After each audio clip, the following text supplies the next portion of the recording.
Hi everybody, my name is Carrie and welcome back to another video. If you guys don't know me, I run Traveling Pony Studios, which is a little small crochet business that I created last year, I think. Yeah, this will be my second year crocheting. I am currently gearing up for my first market of the season. If you guys are local to Georgia and want to come out and see me, you can find me here. I'm super excited to have my first market of 2025, especially since I'm doing less markets this year and I have a boatload of plushies, guys. Apologies.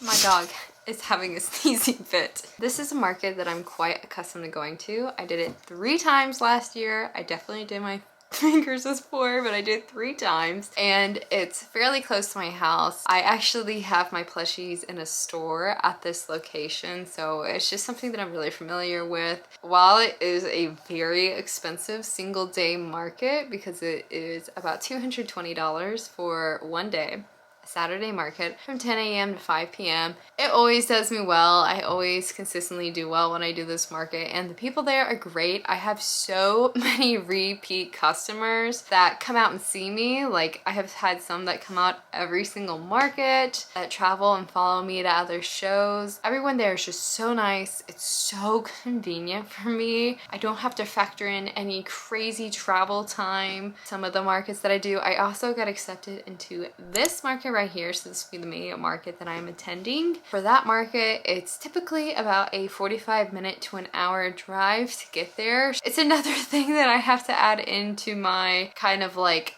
mindset, and so as you guys know, I always get up very early because even though I do markets, I still have to take care of my barn before actually heading to the market. I usually get up about 4:45 every single morning, and when I do the markets, I'm typically getting up at like 3:30 to 4 o'clock so I can get my horses outside, I can get things started, and luckily I have a super great group of people who can come over and clean my stalls and bring my horses in and feed them, because there's absolutely no way I could do markets and do my barn at the same time. We make it work, but luckily since this market is so close, instead of waking up at like 4:45, I'll usually get up about like 4:15, and trust me, 3:30 to 4:15 is a huge difference when you're factoring in the fact that you're usually not getting back from the market until 7 o'clock, and even when I get back from the market, my horses, my barn, everything still has to be done, so I'm still ending up in bed typically about 9:30, 10 o'clock. I'm always thankful for a market that is close to home. So I wanted to come on here and show you guys something really quick before I go over this fun little thing that we're doing a little series of. Look at these absolutely adorable little mini roosters. This is a pattern by Madeline May Co. As you guys know, I do lots of her patterns. I am doing these little guys in this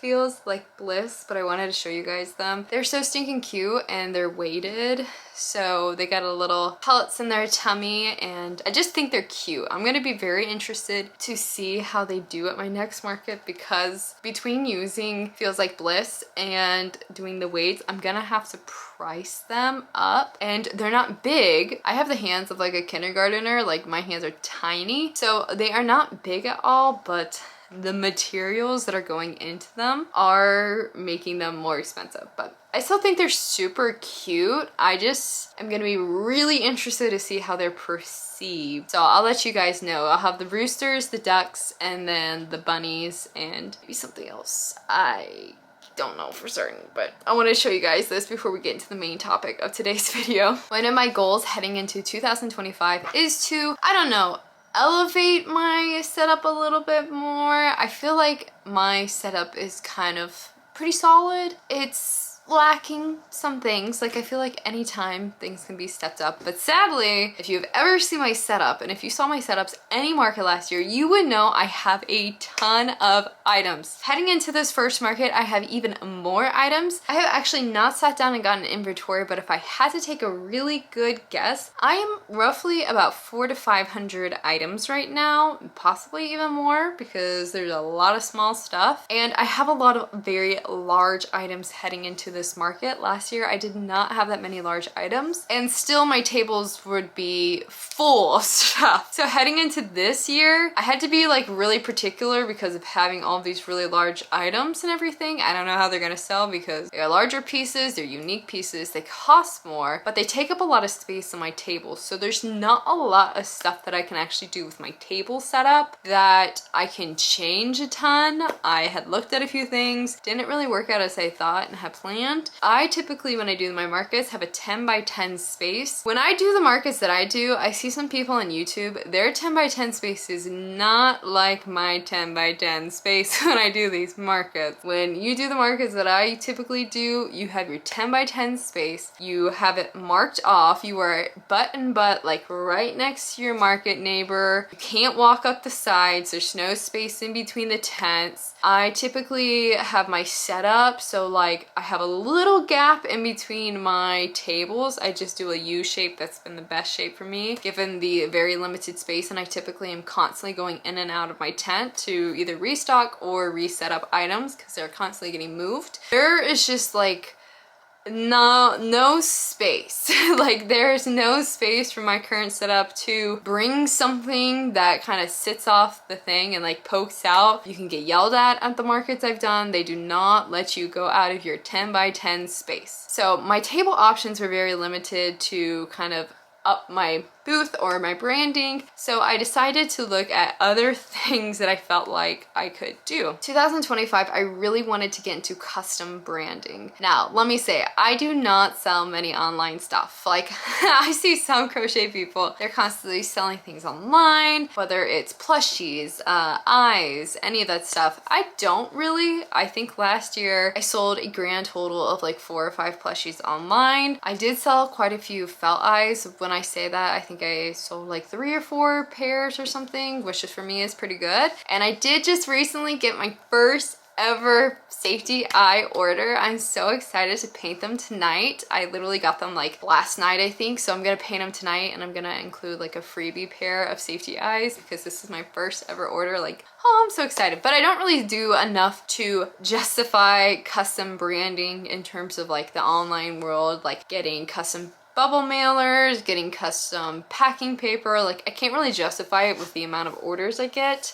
And I was looking at getting custom bags done, particularly when I was looking at doing MomoCon, which you guys don't know, I got waitlisted for MomoCon. I got pulled off the wait list, but by the time I got pulled off the wait list for MomoCon, I had already applied to another market that I am going to be doing in May. This market was one of my best markets I did last year. The dates were only 2 days opposed to 5 days. By the time MomoCon texted me back, I was kind of done with it. So I'm not doing MomoCon, I'm doing this other market. But when I was looking at doing MomoCon, I was looking at getting branded shopping bags, because if you've never been in Artist Alley before, everyone's got something branded. It's just very upscale from like markets. Like I think like markets are here, Artist Alley is like a step up. So I was looking at it, but then since I didn't do MomoCon, I was like, I really can't justify the price of bags because it is astronomical, the difference between just getting your normal like craft baggies and getting branded bags. Huge price difference. Now there is a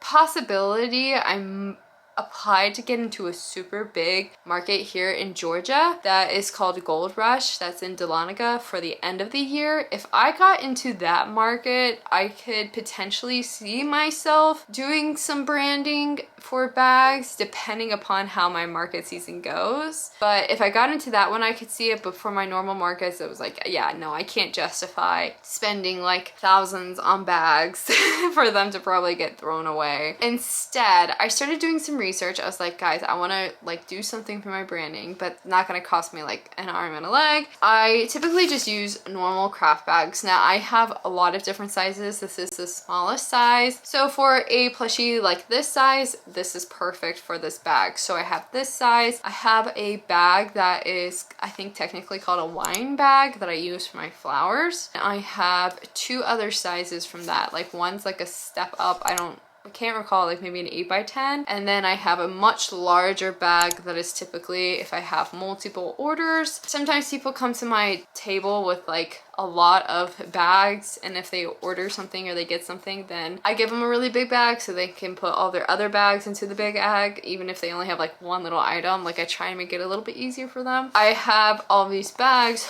just standard. I get them off Amazon. Like half the time they're not even from the same people because I can't remember to order from the same people.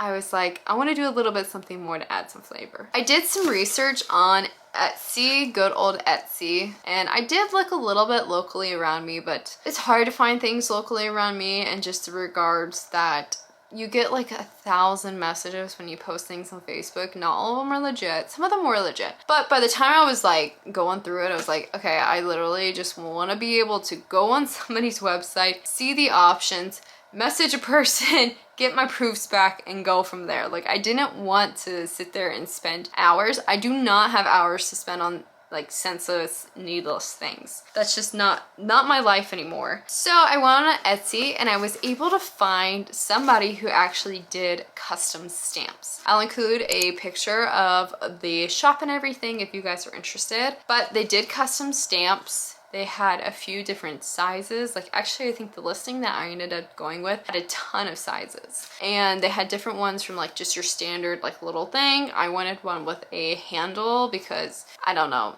I like my wrist can only handle so much like motion like that. So I got some with handles. They had the ink pads, like everything was great. So I ended up contacting this person because if you didn't know, my logo has some designs and everything that I knew would not be able to be transferred over to like stamps or anything, or some of the other things that I ended up getting because of the fact that they're kind of drawn in. Most places do want a clear vector image, but I do not have a clear vector image for any of my logos. So they were able to work with me, and I was able to get some stamps made. Let me show you guys. I already opened the package. I've had this package for a little bit, but I haven't used any because I was gonna wait for the video I did. So the first one I have is just this smaller size. So here's the actual stamp, of course, and then you can see kind of the stamp there. This is the handle and everything. Like I said, I got this size. I can't tell you what size this is, but editing Carri will put it up on the screen somewhere to show you. So I ended up getting this size because I didn't want something overly big, and I thought it would just be good to stamp in the middle of the bag. And I also have little thank you stickers that I put on my bag that I just get off Amazon, and I was honestly going to spend money, get something designed to have custom stickers. Same thing, much more expensive than just buying your generic old stickers. And for whatever reason, the particular stickers I use, people just always comment on them. And I love cats. I have now 6 cats. When I started to look at it, and I was like, oh, you know what? I'm just gonna keep it. So I also needed to factor in having space for the sticker that I put on all the bags because people just go goo goo gaga for it. And then I also have just an ink pad. I have used this ink pad before for other things. I didn't love it, so we'll see. But I was just like, you know what? I'm too lazy. So this is the business that I ended up using for my little things. If you guys are interested, like I said, I found them on Etsy. And then this is the larger stamp I have right here. Same thing.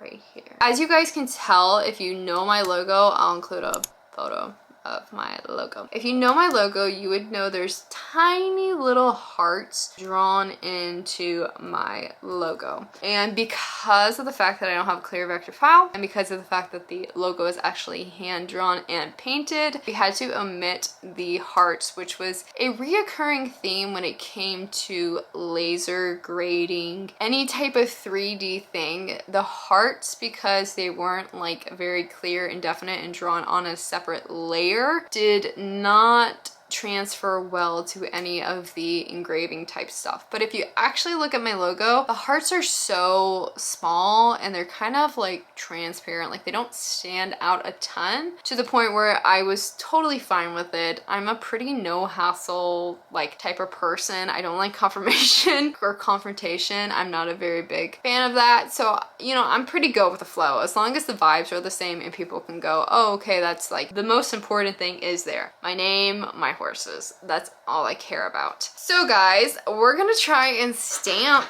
this one onto the small little bag here I have here because I haven't stamped one yet. So let me angle you guys down. So guys, I'm gonna be speaking and y'all gonna watch my hands because I can't be bothered to do a voiceover lately. But sorry guys, you can't tell, my desk is in actual complete, like, it is in complete disarray up in here. Okay, so we're gonna open this fast wide.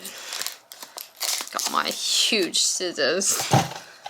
So this is just the ink pad. I know you can get these ink pads off of Michael's, Amazon. I have used these ink pads before. I'm gonna be 100% honest, y'all. I'm not good at stamping. So let's take that with a grain of salt. I think what I'm gonna do, this is just, it doesn't have to be perfect. I think I'm just gonna stamp it above this crease here. Yeah, that feels like a really good starting point for me. So let's get this all stamped. I should be honest, I'm not good at stamping, so this could be a perfectly good stamp and I still would mess everything up. I think you're supposed to make certain you get all the letters. There's a lot of letters. That looks good. Let me just a little bit, no test sample, right? I'm just going straight on the paper. Okay, looks slay. Okay, let's put it kinda, okay. And we push, and we push. This is so gonna be crooked. Okay, moment of truth, Shala.